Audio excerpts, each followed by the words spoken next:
こんにちは。アルファアドバイザーズの坂下です。今日は欧州トップスクール HEC パリスのアドミッションに来ていただきました。HE パリスといえばランキングでも常に最近は欧州のトップにいて、卒業生の方も外資コンサルであればマッキンゼーとか、金融だったらゴールドマンサックスとか、あと GAFA、それから今日卒業生のキャリアについても詳しくお話しいただきますけれども、海外でそのままフランスとか、その他ヨーロッパで働く方も一定数いますし、日本に帰ってきて外資系入るという方もいるんですが、特にラグジュアリーブランドとか、そういったマーケティングのキャリアに就く方が他の学校に比べても多い。パリっていう土地柄もありますし、卒業後のキャリアがですね、もう自分はこういうことがやりたいんだっていう、そのファッションとか、あとコンサルにしても、HEC でこういうことを学んで、それを活かしてキャリアにつなげたいという方にとってはね、本当に最高の場所かなと思います。で、期間も1.5年で終われる非常にちょうどいい長さだったり、あと受験に関しても、トフル、アイエルツ、その他、デュオリンゴ、英語であれば、そういった少しね、トフル、アイエルツに比べてハードルが低い試験で、まずは入学の時は、スコアについてはクリアできますし、あとは、GMAT、GRE も MBA の受験では必要になってくるということで、なんかすごく大変そう、2年とかかかりそうと思っている方いるかもしれませんが、HEC パリスは、エグゼクティブアセスメントという GMAT の簡易バージョンっていうかね、エグゼクティブ向けの GMAT より分量も難易度も少ないテストで受験することができます。で、テストの部分は、そういった比較的、これから準備する方にもハードルが低いかなと思いますが、一方でトップスクールというだけあって、やはりエッセイとか、なんでフランスなのかとか、なんでその中でも HEC パリなのかとかですね、やはりそこの、Why this school とか、あとなんで今行きたいのかとか、そういったエッセイのところは非常にコンペティティブになっていますので、ぜひ ACC パリス行きたいという方は、アルファにも来ていただいて、アルファでも毎年、多数の方がですね、合格していますし、なんと今年2024年の入学、2024年9月の入学も間に合いますし、9月はね、ちょっと急かなという場合は、2025年の1月入学というのもあります。で、その次になると、多くの他の学校は2025年の秋、もう1年半ぐらい先になっちゃうんですよね。なので、いや、もう1年半も待ってないと。できるだけ早くキャリアアップしたいという方にとっては、入学の時期も非常にいいビジネススクールだと思いますので、ご興味がある方はいつでもご相談いただければと思います。今日お話しいただくアドミッションの方にもおつなぎできますし、もちろん他の学校、自分はこういうことやりたいんだけど、どういう学校がいいですかっていう学校選びのご相談にも載ってますので、いつでもご相談いただければと思います。今日はね、非常にもうカリキュラムがね、すごく、あの、確固たる、強固なカリキュラムでありながら、結構エレクティブとかもたくさんあるので、私もちょっとね、お話を聞くのが楽しみなんですが、ぜひ皆さんも最後まで見ていただいて、途中でご質問があれば、日本語でも構いませんので、どんどん入れていただければと思います。はい、それではアドミッションの方に説明をしていただこうと思います。Alison, thank you for your time today. Could you start the presentation? Yes, thank you so much, Emmy. It's a pleasure to be here, and I apologize that I do not speak Japanese just yet. So thank you for bearing with me in English, and I'm very thankful to have Emmy here to help translate. So I am sure that we will have time for questions at the end. Just to kick us off, to introduce myself, my name is Allison Brown, and I'm one of the marketing and recruitment managers for the MBA program at HEC Paris. We are divided up regionally. So for me, I am working with candidates who are based in Asia Pacific. So that should include any candidates who are based in Japan. And just to give you an overview of what I'll go over in the presentation, I'll go over a little history about HEC as a business school, focus on the MBA program, our academic curriculum, career outcomes, career path following with the MBA program. And I will talk a little bit about the application as well. I wanted to start off by saying that we are recruiting for both the September 2024 intake as well as the January 2025 intake. So I'll jump into this a little bit later, but I just wanted to start off by encouraging you that if you are targeting September 2024, you definitely still have time to apply. And we would love to see more applications from Japan. Our Japanese candidates and Japanese students definitely add wonderful and rich perspectives and experiences to the class. So I promise I will come back to that later. But jumping right into a brief history of HEC Paris as a business school, we are one of the oldest institutions in France and one of the largest business schools and oldest business schools in Europe. We were founded in 1881. Currently, there are about 4,500 students on campus. So there is more than just the MBA program on campus. We have a long history of our master's programs like the Master's in Management and Master's in Finance. So you do have a real living campus with lots of students and lots of great resources on campus. We also always like to start off by sharing a statistic that we're very proud of. We have been ranked number 3 for educating the greatest number of CEOs of Fortune Global 500 companies, which is the Alma Mater Index. Taking a look at what the campus looks like, our campus is located about 17 kilometers from Paris. This represents about a 45-minute drive from Paris. If anybody's had the occasion to go to Versailles, we're not very far from Versailles, so it's about the same distance same time and distance as to get from Paris to Versailles, from Paris to Julian-Josas, where we're located. As I mentioned, it's a living campus, it's a private campus, so it's beautiful. There's lots of green space, lots of trees. I saw a deer on campus the other day. It's a really nice place to be if you're looking for a break from living in the city. But that being said, we also are just a quick drive to Paris. There is public transportation and private HEC shuttles that will take you to and from Paris. So it's definitely possible to tap into the resources and make the most of being located close to Paris. Lots of our students have internships there. Some will choose to live in Paris rather than on campus. So don't worry, you aren't too far to take advantage of everything that Paris has to offer. I briefly mentioned this, but yes, we do have residences on campus. I think this is something that makes HEC unique. Most students will live on campus. I'd say about 90% will live on campus, at least for the first half of their program. We also have housing that's suitable for families or partners as well. So a lot of our students, particularly a lot of Japanese students as well, will come with either a partner or a partner and children. So you'll even have some classmates on campus who are studying with their children. And just to give you an idea of what's in the area, we are located in the Paris-Saclay area, which is one of France's largest innovation hubs. So you have a lot of R&D centers for car manufacturers like Renault and Citroën, as well as other schools like Polytechnique, which is really the top engineering school in France. So there are lots of resources to tap into as well there. I just wanted to give you some photos of campus to make you dream. The photo that you see on the top is the S building. This is where all your MBA courses will happen. You really spend a long time there, all day, every day during your MBA program. It will feel like a second home to you. And then something else I want to point out is in the bottom left corner, you have an aerial photo of our HEC Chateau. That's correct, that we have an actual chateau on campus, which is really exciting when you are cheersing with your classmates at the welcome cocktails. It really makes you feel like you're doing your program in France. And for me, it's my favorite part of campus. It feels really special to have a chateau all to yourself on campus. Jumping into rankings, I won't spend too much time here because rankings are really, they only matter to you based on what criteria is important to you. Each ranking will have a different criteria. So I encourage you to take a look at the criteria of each ranking to determine what's important, and that will help guide you when you're choosing an MBA program. We jump to number 12 in the Financial Times ranking, which we're very proud about. We're just behind Harvard Business School.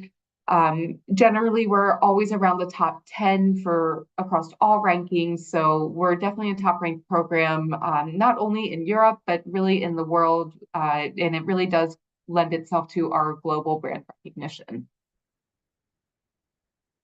Taking a look at who will be in the class, because I think this is one of the most important things to understand when you're looking at an MBA program.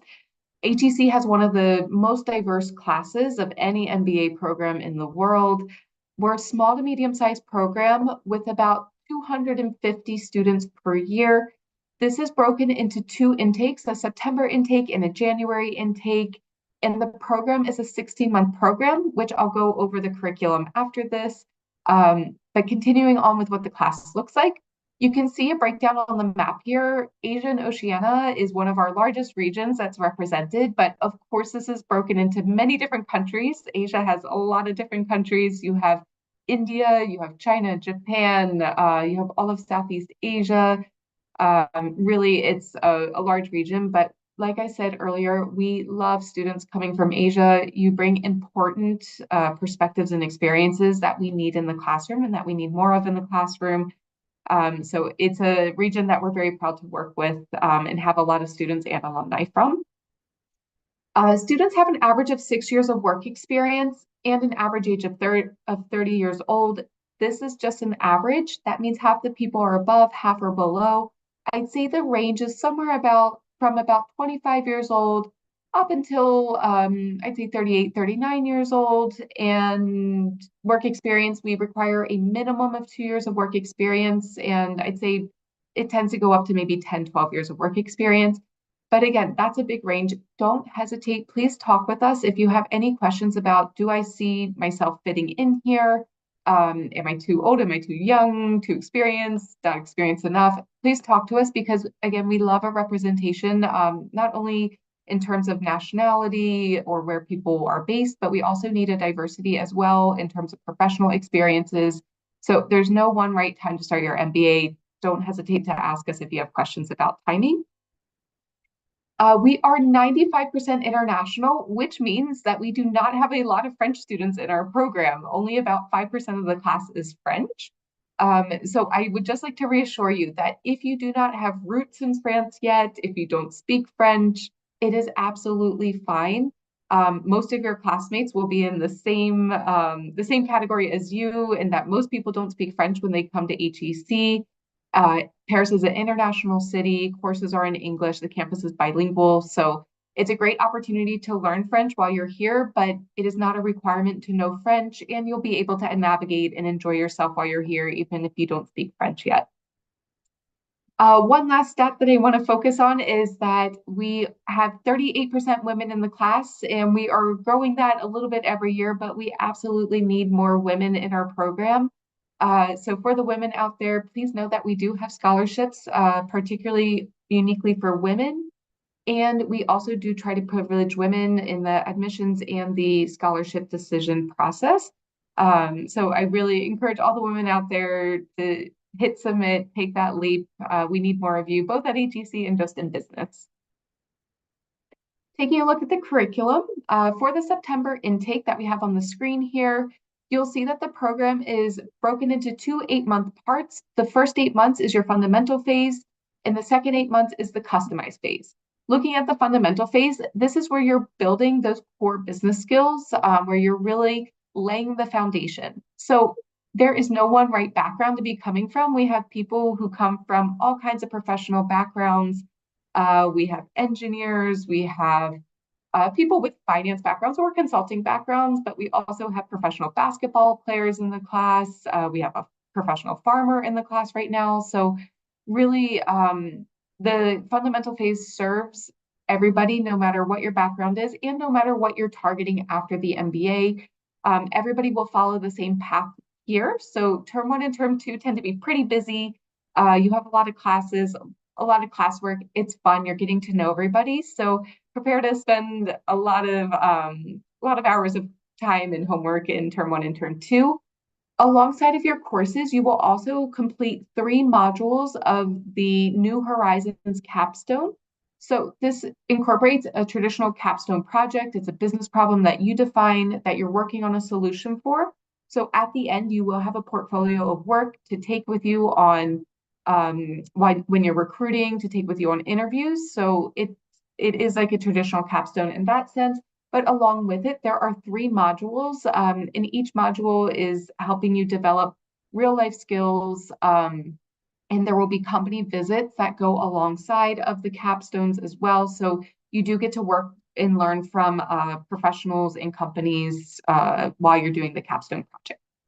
Then looking at the customized phase in term 3, you'll have the opportunity to choose between taking 5 electives, doing an HEC Paris certificate, participating in the creative destruction lab, or doing a half-term exchange plus 1 elective.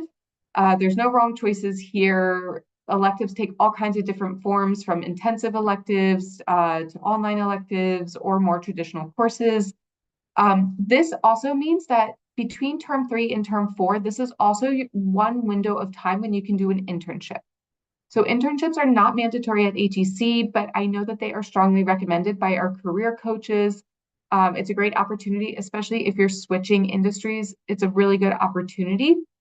And so because term 3 can be quite flexible in terms of your decisions, in terms of timing that you need to be on campus, that opens up a good at least 3 to 4 months when you can do an internship in the summertime here. When you finish up summer, you'll go into term 4. In term 4, you either will choose between one specialization out of 7 specializations that you can see on the screen here, or if you're not on campus, you can be doing a full-term international exchange at one of our partner institutions. We have great programs all around the world. In Japan, we are a partner of Kyoto, also NUS in Singapore, as well as a university in Hong Kong. We also have great programs in the US, like Wharton, Columbia, UCLA, I believe, is also a program. You can find a list on our website, but it's a pretty long list of programs that we have where you can do an exchange. And then that should wrap up your curriculum. Looking at the January intake. So term 1 and term 2 will be exactly the same. It's your fundamental phase. Term 3 and term 4, this is where things look a little bit different.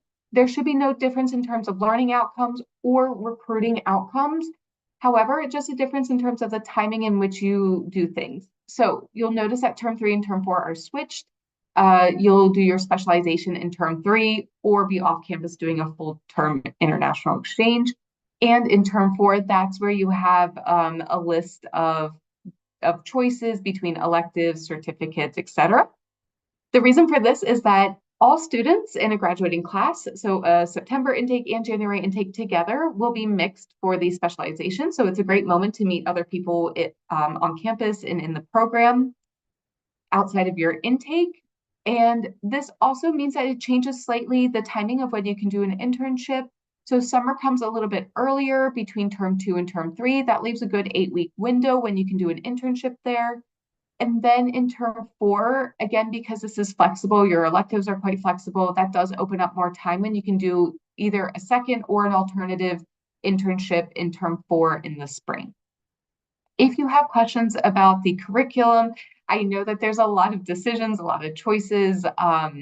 Don't hesitate to ask us because we're working with it all day, every day, but I know that it's just an introduction for everybody out there right now. Alongside of your academic curriculum, you will also be completing leadership credits. So this can take various different forms. All students should be participating in the outdoor leadership seminar. It's what you see pictured here with the people building what looks maybe to be a bridge. I don't want to spoil too much because it's a surprise about what tasks you have to do in the outdoor leadership seminar. We have a video on YouTube that I would encourage you to check out. So it's a 2-day seminar that's run by ex-military. And for people who aren't coming from military backgrounds, most of us aren't tactile. We're not completing tasks with our hands. We're not leading a team to complete a physical task. So it really pushes you to learn more about yourself and who you are as a leader. Also, who you are as a follower is really important as well. Everybody loves this. Students will tell you it's their favorite weekend of all of their program. We also have the MBAT, which is the MBA Olympics that we host at HEC Paris. It is 100% student run and led. There's about €500,000 budget, so it's really a large scale event. I saw this year that we're around 2,000 tickets that were sold. So there are MBA students from all over the world who participate in this 3-day event. And there are kind of classic sports like soccer, volleyball, basketball, but there are also more non-traditional sports like dodgeball. There's also Formula One race car simulators, poker, Catan, chess. There's something for everybody. It's a really great moment, whether you're part of the organizing team or just participating or just a spectator. It's a really fun and very unique event that happens at HEC. Last but not least, the Executive Committee is a wonderful mentorship program. It's about, I believe about 40 students per year participate in this. You have mentor groups. These are mentor groups that stay with you throughout the program, but also beyond the program. I know many alumni still use their mentor groups and their mentors as a resource when they run into problems, when they run into questions in their careers.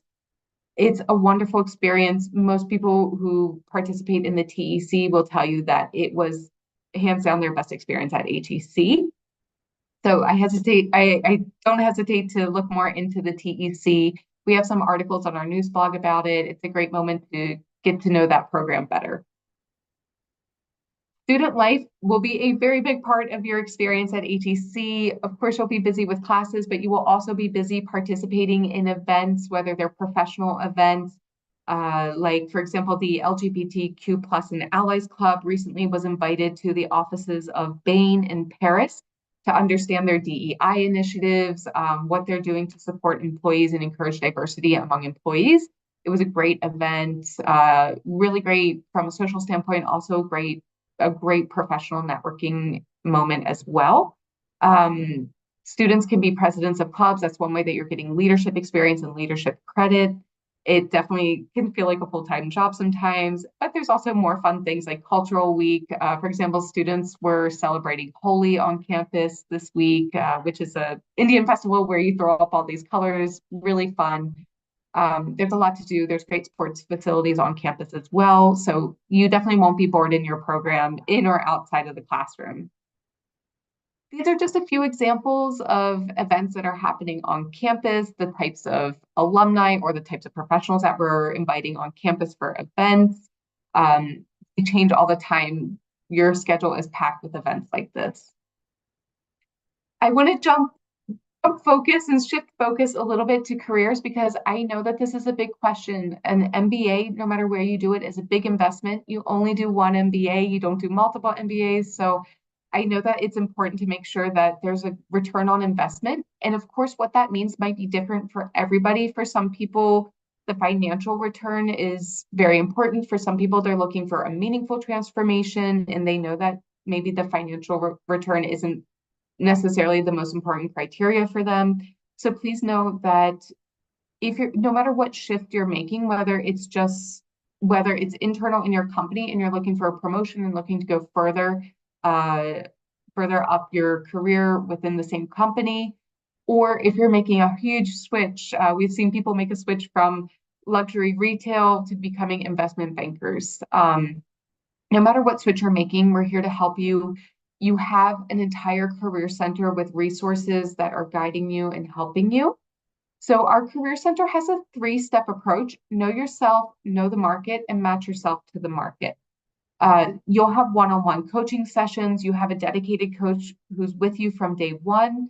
They're there to help you understand where you are, what competencies you have, where there are bridges that you need to gaps that you need to bridge. They're there to help you understand all of this so that you have a successful recruiting outcome afterwards. They're also there to set up career events that I'll talk about in a few slides. Just to give you an idea of the types of companies that are on campus, I like this slide because it really shows the breadth of industries that we have. You have pharmaceutical, healthcare, you have banks, you have investment companies, you have luxury, you have, of course, all the top consulting firms are big recruiters at HEC. So really, there's no industry that isn't covered.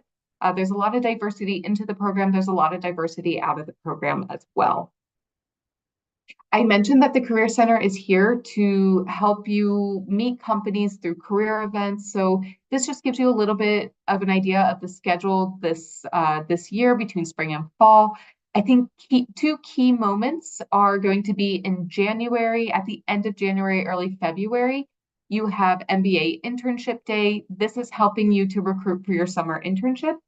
And then I'd say a second key moment happens the first week of September when you have MBA Career Week. Of course, there are plenty of one-off events. For example, Bain BCG, they often host their own events on campus outside of the list that you see here. But otherwise, these are really key moments when you're recruiting, and you can connect with companies and understand what kind of positions they're hiring for, and understanding, is this the kind of company that I want to work in? I already talked a good bit about internship, so I'll just leave the slide up for a second so that you can see on here the two windows for each intake of when you can do an internship. A reminder that internships can take place anywhere. Actually, I have a great example of a Japanese woman who was based in the US before coming to HEC, and she was working at Spotify, wanted to change, thinking about changing industries, but wasn't 100% sure. She did her internship with Amazon in the summertime, I believe in Luxembourg, if I'm not mistaken. So she also kind of made a geographic switch into Europe as well through her internship. And she hasn't graduated yet, so I can't tell you what her full career transformation looks like just yet. But stay tuned to see where she is after she graduates. Very important thing to look at is geographically, where are people after the MBA? So on the map here, you can see that about 60% of people will stay in Europe. This includes students who come from all over the world. So I'm absolutely 100% sure that in that 60% staying in Europe, there will be Japanese students who stay in Europe. There will also be Japanese students who maybe make a switch, not going to Japan, neither Japan nor Europe. Maybe they end up in the US, maybe Middle East. There's a lot of mobility. More than 70% of our students will secure a job outside of their home country. So if you're looking to land a job outside of Japan, please know that it's absolutely possible. That's what we're here to help you with, is a transformation, whether it's sector, function, location, or 2 out of the 3 or all 3. We're here to help make that happen, and it's definitely possible. HEC is a top-ranked MBA program in the world. We have a great brand recognition globally. We also have a very strong brand recognition in Europe. So if you're targeting Europe, whether it's in the short term, like maybe for a few years, or if you see yourself long-term moving to Europe as well, know that doing your MBA at HEC is a great way to open that door and make that happen. I wanted to focus on 3 examples of career transformations, particularly from students from Japan. I know that they graduated a little bit of a while ago, but they're just really good examples of really big career switches. So, for example, Shunpei, he was based in the US before coming to HEC. He did his MBA project in France with a company, and he made a transition from the US back to Japan, but also making a transition from working for within the Peace Corps, which is kind of a non-governmental organization, into consulting. So if you're looking to make a switch into consulting, that's one great example. Akiko, another great example of a good career switch. She was working at Dentsu prior to the MBA, located in Japan. And then her post-MBA job, she went back to Japan, but also made a switch into consulting at Accenture. Last, I think, is a little bit of a different example than Shunpei and Akiko. You have Takeshi, who made an internal switch in his company. So he stayed in the same company. He was working at Panasonic in Japan prior, and he knew he was going back to Panasonic. But he made this great switch from being an engineer to working in M&A and corporate strategy at Panasonic. So for him, he made a great career leap within his company, and that's what made sense for him. So if you're sponsored by your company and know that you're going back to your company, know that you will also have other people in the class who are making a similar career progression within their company. We definitely see students, a lot from Japan, but others from around the world who know they're going back to their company. And you get just as much out of the MBA program as people who are making a big switch. So, like the 3 alumni who I just mentioned, they are part of a larger MBA and HEC Paris alumni network. We have over 70,000 members around the world. We have a wonderful alumni community in Tokyo, but in all major cities in the world, you'll find HEC alumni. They are very active, and you have clubs, smaller clubs within the alumni network, like the Wine and Spirits Club. And all of our chapters around the world are hosting events and really enjoying and honoring that they are HEC Paris alumni. It's a very proud alumni network. So I will end my presentation as quickly as possible by going over the application. So you see on the screen here our tuition fees, living expenses. Please know that we do work with loan providers like Prodigy and Lendwise. They're great solutions, especially I know that Japan is going through a little bit of a different economic situation right now than in previous years. So know that there are loan and financing solutions. You just talk to us if you have any questions about payment scheduling. You know, HEC is a very human-sized program, so we're able to work with you one-on-one for that. Just don't hesitate to let us know what you need. I also want to reiterate that we have great scholarships at HEC. I'd say at least half of all students receive a scholarship. They range anywhere from about 8,000 euros up until half of tuition, with the average being around 16 to 20,000 euros. You apply for scholarships at the time that you apply for application. So if you want to have, if you have questions about scholarships or how to increase your chances of getting a scholarship, please don't hesitate to ask. We're here to talk with you about it and help you. And I'm going to transition quickly to what we're looking for in your application, because that will also be what we're really looking for in your scholarship applications as well. Building your best application for admissions is the best thing that you can do to support your chances of receiving a scholarship. So things that we require: undergraduate degree, minimum of 2 years work experience. We require either the GMAT or the GRE. We also recently added the executive assessment to our accepted exams, so know that you can also take that as well. For the GMAT, our class score is 690. That being said, I see a range of scores admitted. We don't have a minimum. I see great candidates with scores in the, for the traditional GMAT, not GMAT focus, I'd say in the mid 600s, who not only were admitted, but received a scholarship. So really, you're going to have a holistic application. So your GMAT or GRE isn't everything. For the GRE, we recommend being within the 65th percentile in each verbal and quant. And I don't necessarily have any suggestions to share yet for the executive assessment. I think it's a good rule of thumb to kind of compare to the GRE to try to shoot for the 65th percentile. We accept a range of English tests, like Duolingo, for example, and of course the classic English test. If you've done any part of your studies for at least more than 6 months in English, you do not need to provide an English test.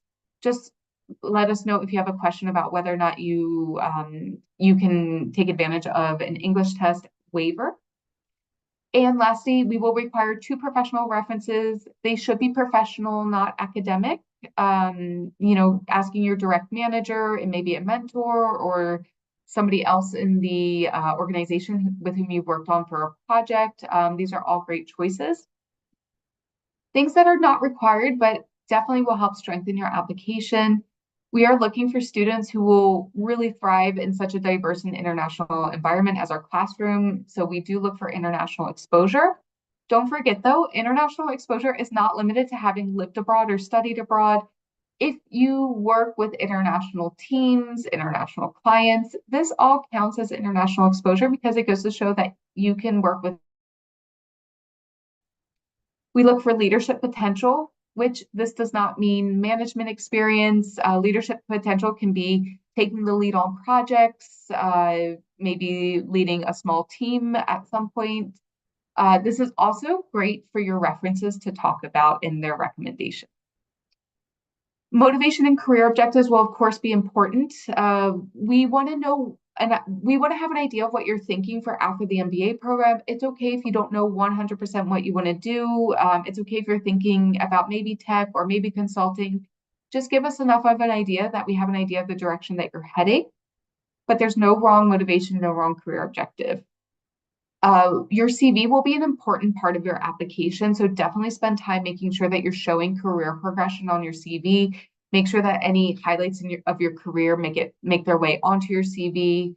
And then lastly, we do have 5 mandatory essays and 1 optional essay. Some of our essays are a little bit more straightforward, like a big question, why HEC? How will HEC help you reach your career goals?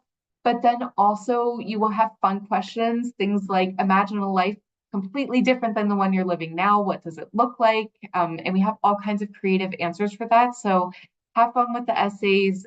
The essays aren't things that you need to study for. They're just a moment to reflect on you, your values, on your career, on your dreams and goals ahead.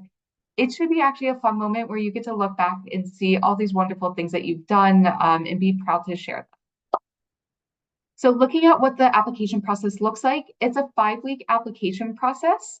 I'm going to, maybe Emmy can share in the chat. We have a link where you can connect with us.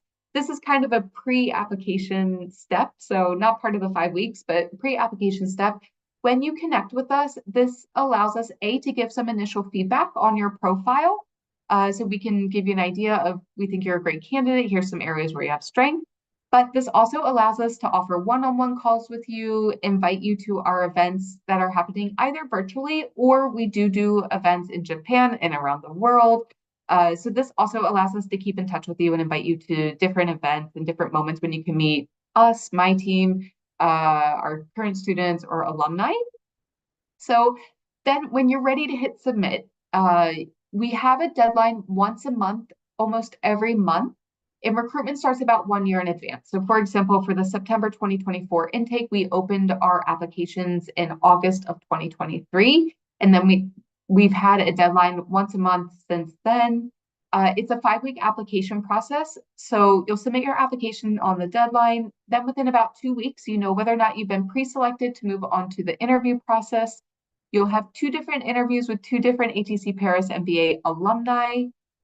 Then about a week or 2 later, we have a final admissions jury, and then you know whether or not you've been admitted within 5 weeks.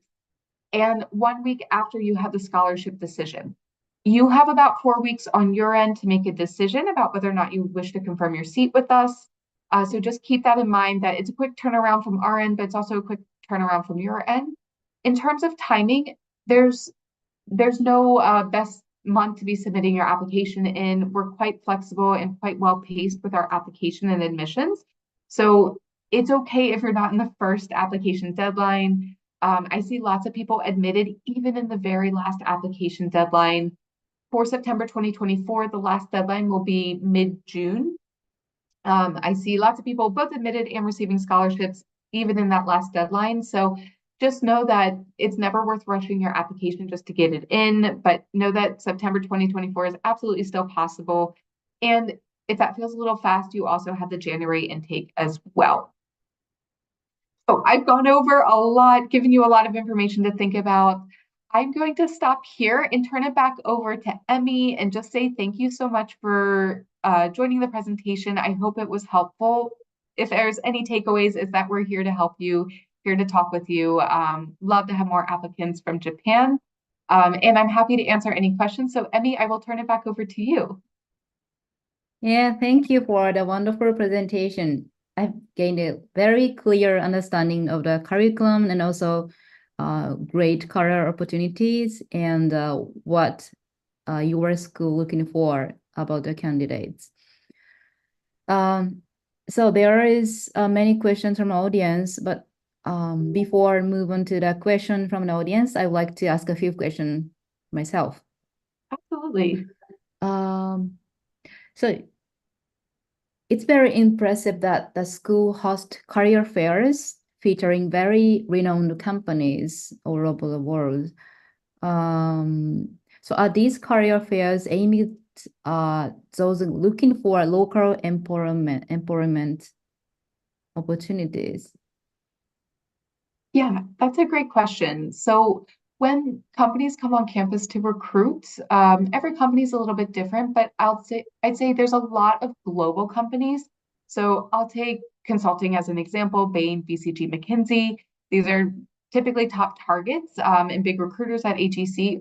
When they come, sometimes it will be a representative from a specific office, and he or she's there to recruit for their office, let's say in Amsterdam, for example.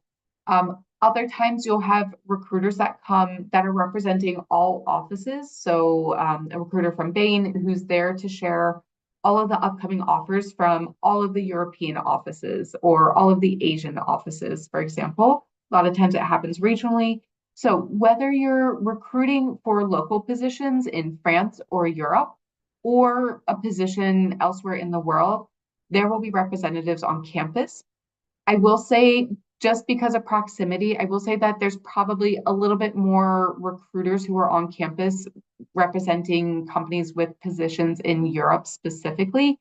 And because, like that statistic that I gave, there are about 60% of people who stay within Europe. So that tends to be a big target after the MBA. So if there's any concentration, I'd say it's a little bit more on Europe maybe than positions in the rest of the world, but they're definitely hiring for local positions as well. Thank you. So about the internship during the campus period, is it possible to participate in internship on a full-time internship? Yes, absolutely. So there will always be a period for at least 8 weeks in the summer when you don't have classes, whether you're in the September intake or the January intake. So that leaves a really good 8-week window when you have when you can really have a full-time internship. So for example, a lot of students will participate in the Amazon MBA launch program, which is a great internship opportunity, full-time internship opportunity. And so because you can do it full time, because you have this time open, that also means that your internship does not need to be in France. So I've seen people do that Amazon internship all over the world, thanks to that flexibility. And then there will always be a second period when you can do a second internship. And that time there will be moments when you can have a full-time internship as well. I've seen students, there's no mandatory way that internships have to happen. So I've seen students do internships in all kinds of different timings, length, formats. Really probably also depends on the employer and how flexible they are. Yeah, that's great opportunity for the career. So let's move on to the Q&A session with audience. The first question is about the intake phase. So thank you for your presentation. I understand there are 2 intake, January and September. Is there any specific advantages to each intake? That's a great question. So when it comes to application and chances of admission, there's definitely no differences there. The September intake tends to be a little bit larger, around 170, 180 students. And the January intake tends to be around 80 to 90 students. So there is a difference in terms of the size of the class, of the intake. You're all in the same graduating year. So you can benefit, even in the January intake, you benefit from a larger network. And then September also has January to benefit from as well. So some people like that. They like having a more intimate, smaller intake in January. Some people, it doesn't make a big difference. But that's one difference I will say. And then one other difference is that I pulled up the curriculum. So for the September intake, you have one term, you have term 1, and then in term 2, that's when you're going to start thinking about recruiting for your summer internship, because the window to recruit for a summer internship happens in January. For the January intake, you're starting in really the first week in January, and then you'll start thinking about recruiting at the end of January, early February for your summer internship, if you want to do an internship.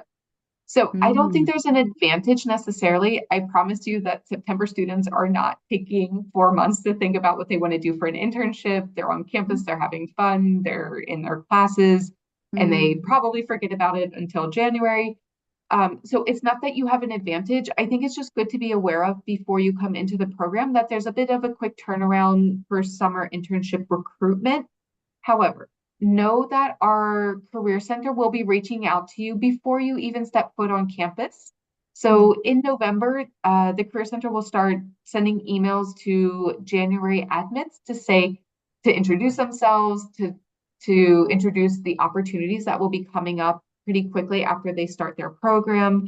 So they help prepare you to make sure that you're ready even before you arrive on campus. So I've met January students who arrive on campus who already have a summer internship lined up, who already have interviews lined up. So know that you don't necessarily need to be that proactive. I think it's just good to be aware of that's probably the one big difference between the two intakes. But if you have an idea of what you want to do after the MBA program, if you have an idea of kind of what you'd like to recruit for a summer internship, there shouldn't be a problem even if you start in January. So I'd say those are really the only differences between September and January. Understood. Thank you. So, ではですね。そうだ、yeah, and at this page, there are some opportunities for exchange. So there is a question about exchange. So how are the exchange schools and exchange program assigned to students? Is there any application besides the main application, or when student needs to submit their application for exchange? That's a great question. So the moment when students will express their interest to go on exchange happens around mid-March. So for the January intake, that'll be in term 1. And for the September intake, that will be in term 2. So regardless of the intake, you do have some time to think about it. So when you do an international exchange, you're taking electives at the partner institution, but you pay HEC tuition. Nothing changes with your tuition. It's really an internal exchange process. So it's quite smooth from that standpoint. And the application process, it's not really an application process. It's more expressing that you would like to go, and it's internal. So our academic team will let you know when you need to submit your request by. And so students will identify their top 3 programs. So they can say, okay, my number 1 wish is to do Wharton, my number 2 is Chicago Booth, and number 3 is NYU. And then the way it works as of today is that it's actually really a lottery system. So in one way, it should be quite fair in that everybody's name is put into a lottery. If your name is chosen first, then go ahead, you get your first choice of programs. If you're not so lucky and your name isn't chosen first, it will depend on how many seats the partner institution gave us. So let's say Wharton gave us 10 seats this year. If you're last in the list of people whose name is called and 10 people have chosen Wharton already, then okay, you won't get your first choice, but you'll probably get your second choice. I rarely hear of anybody not getting their second or third choice. There's usually enough diversity in where people are requesting to go. There is a GPA minimum to meet in order to be eligible, but it's not anything. It's not an outrageously high GPA minimum. Most students don't have a problem meeting that minimum, and of course, a financial criteria as well, just that you are in good financial standing and good academic standing at HEC. So that's the way that it works today. It could always change in the future, though. Thank you. これはですね、本当にすごいですね。アメリカとか、アジアのトップスクール、シカゴとか、ウォートンとか、イェールとか、NYU とかでも学べるっていうね、しかもワンセムスター行けるということで、欧州でも学びたいけど、アメリカとかでも興味があるし、特にファイナンスやりたいんだったら、ウォートンとかシカゴとかにも行けるのでね、いや、すごくいい。なかなかないですね。こんなにアメリカのトップスクールと交換留学組んでる学校はやっぱり欧州のトップスクールだからできるのかなっていう感じですけど。はい。では、次ですね。So the next question is career after graduation. How hard is it for a Japanese student to get a brand manager job at Paris like LVMH? regarding, I think, language barrier and some visa requirement and so on. Could you share some example? Absolutely. Another great question, and one that comes up quite often. So I'll go over it from a visa standpoint first, and then kind of a recruitment standpoint second. So the way that it works in France is that you'll come with a student visa, and then because you will graduate with a diploma from a French educational institution in higher education, that means that you are eligible to stay in France for up to 1 year after graduation. You can stay, you can be looking for a job, and technically you can actually renew it for a second year. So technically you have actually up to 2 years if you would like to stay in France in order to land a full-time position here. So the requirement then to stay after that is that you have an offer from a company for a full-time, normal full-time work contract here. And then if you get that job offer, then that means that you can continue to stay in France without being sponsored. So that company doesn't need to sponsor you. You'll just continue renewing your visa it will go from a student status to a working status. So it's actually a pretty smooth transition if you want to stay in France from an immigration standpoint. For the rest of Europe, even within the EU, you will need to be sponsored by a company, but I will say that sponsorship is very straightforward in the EU. So if a company with a position in Germany says, we would like to sponsor this person, it's very smooth. It's not like the US, if you've ever heard of like how sponsorship works in the US. It's very complicated. There's another lottery system. You have a lot less control over your future. So I promise within the EU, it's much more straightforward, much easier to be sponsored.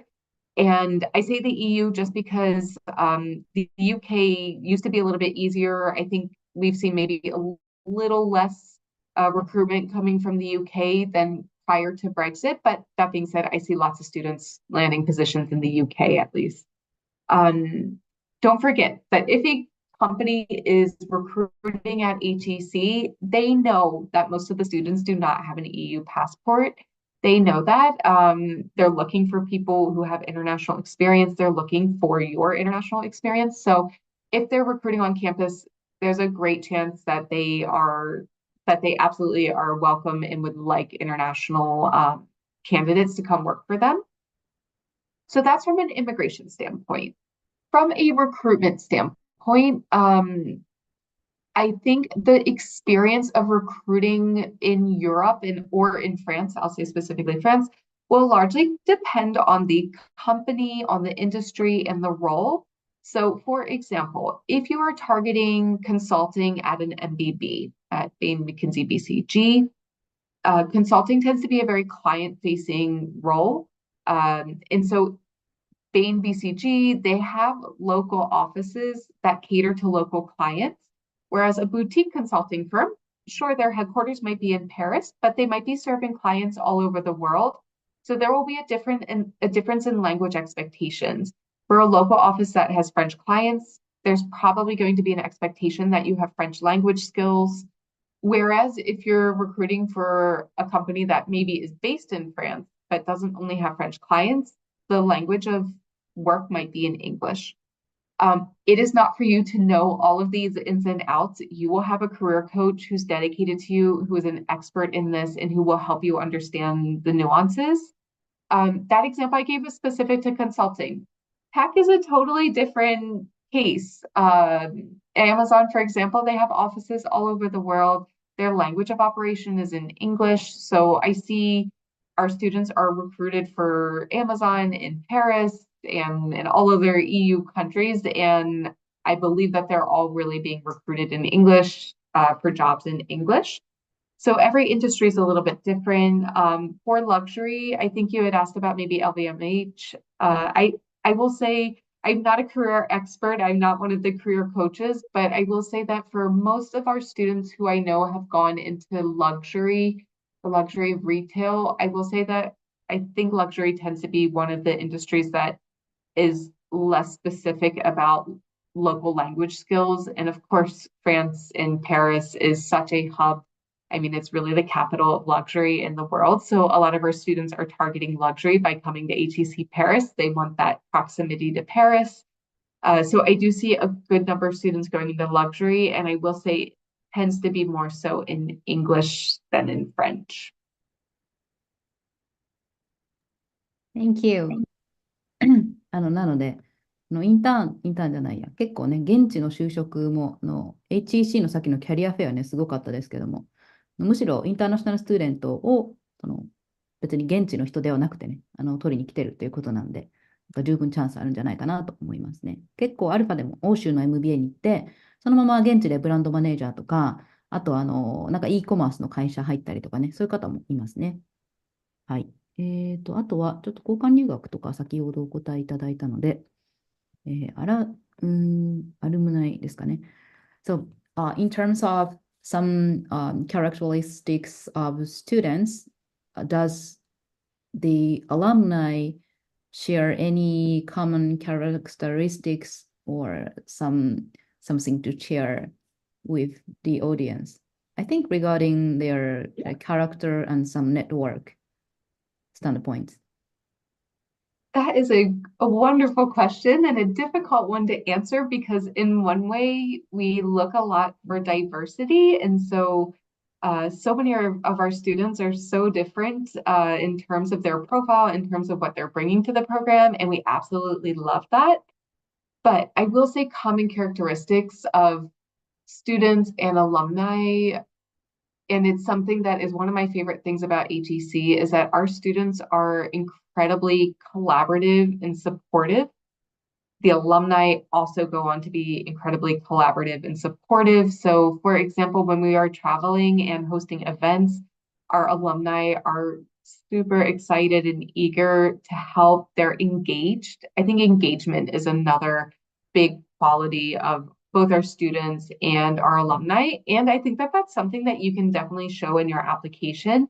Engagement in your company. Maybe you're part of initiatives to support DEI initiatives in your company, for example, or you had engagement in your undergraduate program in undergraduate university.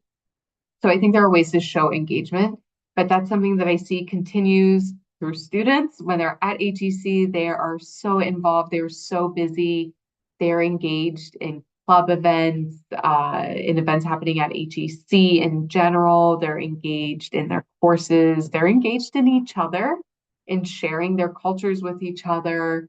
And then they continue to be engaged as alumni. In terms of other, I think, and other kind of characteristics that tie all of our community together, I think uniqueness is something that I see in every one of our students. There are no two students who are too alike. Sure, you can have multiple consultants in the program, but the types of projects they were working on were different. Their career goals are going to be different from one another. You just have a lot of diversity. So I guess in being different, that's a commonality, is that everybody's bringing something diverse to the program. And I think then that means they bring something diverse to the alumni community as well. But I love our community. It's one of the best parts of the program. And, particularly the Japanese community is incredibly supportive. Whenever we have Japanese candidates visiting campus, I'm so overwhelmingly impressed that, of course, we'll organize a visit for them. So we have a chat together. I'll set up maybe a student ambassador to meet with them. And then they have already scheduled other meetings, particularly with the Japanese community on campus. So I think the Japanese community is such a wonderful representation of the support and just enthusiasm that our students have for one another and for the HEC community as general. I don't know if that was exactly the type of answer that the person who asked the question was looking for, but I hope it's helpful. Yeah, thank you. Thank you. I understood the very wonderfulness of the student network and also the supportive characteristic of the Japanese students and alumni. Thank you. That's all for our questions sessions. So can you share the application deadline at the end of session? And could you give us some closing remarks and comments to us? Yes, absolutely. So in terms of upcoming deadlines, for the September 2024 intake, we have a deadline, I believe it is April 15th. Then there will be a deadline in May. I want to say it's May 12th. It's usually the second Monday of the month, more or less. So it always happens midway through the month. So mid-April, mid-May, and mid-June will be the last deadline for the September 2024 intake. These are also the same deadlines for the January 2025 intake. So our next upcoming deadlines are mid-April, mid-May, mid-June, and we'll continue recruiting for the January intake up until technically mid-November. However, if you're an international applicant, my recommendation for January is to apply by the October deadline. It just will make your life a lot more comfortable in getting a visa. You can make it happen with the November deadline. It's just a very quick turnaround. So if you're targeting the January 2025 intake, I would say target October as the last deadline. Know that any of these deadlines you can submit within, you still have great chances of admission regardless of if it's the first round or the last round. So to sum it up, we welcome your application. There are definitely still seats for the September 2024 intake. There's still great scholarships for September 2024. So please don't hesitate. If you were worried about submitting, I'm happy to reassure you, you can definitely still submit for the September intake. Otherwise, you have the January intake as well. And then one other takeaway that I want to give is that we're here to help you, whether it's me or my team, we're all here to help you, to connect with you. We want to hear from you. We want to know more about you, your MBA goals. We want to give you feedback. We want to help you. So know that you have a team who's ready to connect with you. We can do virtual calls. And again, we'll be traveling to Japan, hopefully this summer, maybe in August. So hopefully I will be able to meet you in person as well. But please don't hesitate to be in touch with us. We want to hear from you. And please know that we love our Japanese community. We love our Japanese students. You have wonderful perspectives and experiences that you're bringing with you. So please don't be shy. We're here to help and happy to see you in your application soon. And I just want to thank you, Emmy, so much for your time, and Alpha Advisors for inviting us. We're always happy to work with you and answer any questions. That's what we're here for. So thank you so much to Emmy and to Alpha Advisors as well. Thank you. Thank you very much. It was very nice to having you today's webinar.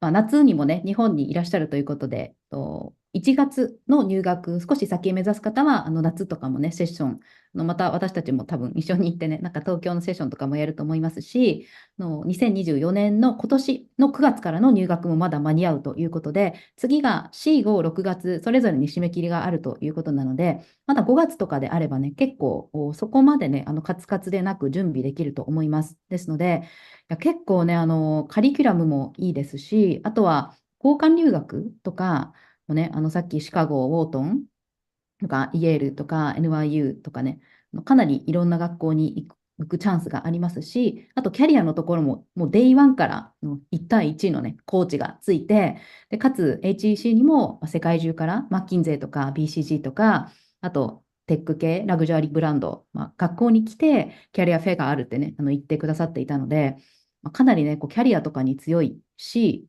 もちろんカリキュラムもしっかりしているという学校じゃないかなと思います。アルファからも毎年合格していますし、その他もちろん学校の選びのご相談とか、そもそもいつ行ったらいいのかとか、どういうキャリアがいいですかねっていうご相談も、ぜひ、MBA、ね、ハードル高いなと思っている方もいるかもしれないですし、もう MBA とにかく行きたいと思っている方もいると思いますが、ぜひどんな方でもご相談いただければと思います。はい。皆さんご視聴ありがとうございました。Arisen, thank you very much for your great presentation and your time today. Wonderful. Thank you so much, Emmy. Thank you, everybody, for joining. I will sign off now and leave you to finish, but thank you so much again, Emmy. Thank you. Bye.